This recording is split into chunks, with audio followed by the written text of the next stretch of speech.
যুক্তরাষ্ট্র ইসরায়েলের হামলায় ইরানে একের পর এক বাড়ছে ধ্বংসস্তূপ। এরই মাঝেই নারী এশিয়ান কাপে নিজেদের প্রথম ম্যাচ খেলে বিশ্ববাসীর কাছে প্রশংসা কুড়াচ্ছে ইরানের মেয়েরা। টুর্নামেন্টে নিজেদের প্রথম ম্যাচ দক্ষিণ কোরিয়ার বিপক্ষে ৩-০ গোলে হার দিয়ে শুরু করলেও বিশ্বজুড়ে স্বস্তিতে ভাসছে ইরানিয়ানরা।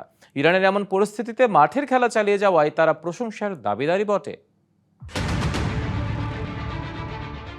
এশিয়ান কাপে সোমবারের ম্যাচে মুখোমুখি হয় ইরান আর দক্ষিণ কোরিয়া, যেখানে ফিফা র্যাঙ্কিংয়ে ইরান আছে ৬৮তম অবস্থানে আর দক্ষিণ কোরিয়া ২১তম।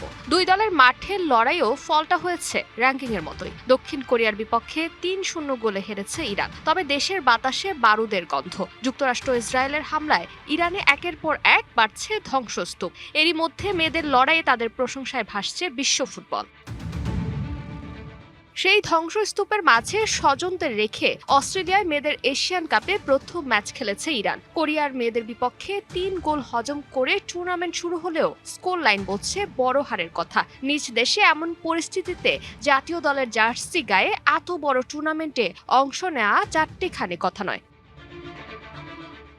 ইলেকট্রা এয়ার কন্ডিশনার কম বিদ্যুৎ খরচে দেবে অধিক শীতলতা আর সেভিংসও হয়ে যাবে। তাই এ নিয়ে দ্বিতীয়বারের মতো এশিয়ান কাপে খেলছে ইরান। এ গ্রুপে দক্ষিণ কোরিয়া ছাড়া ইরানের বাকি দুই প্রতিদ্বন্দ্বী অস্ট্রেলিয়া ও ফিলিপাইন। এদিকে ইরানের মেয়েদের খেলা নিয়ে আলোচনা হলেও ছেলেদের ফুটবল বিশ্বকাপ নিয়ে দেখা দিয়েছে শঙ্কা। যুক্তরাষ্ট্র ও ইসরায়েলের হামলার পর পরিস্থিতি অনিশ্চিত হয়ে পড়েছে তাদের খেলার জন্য।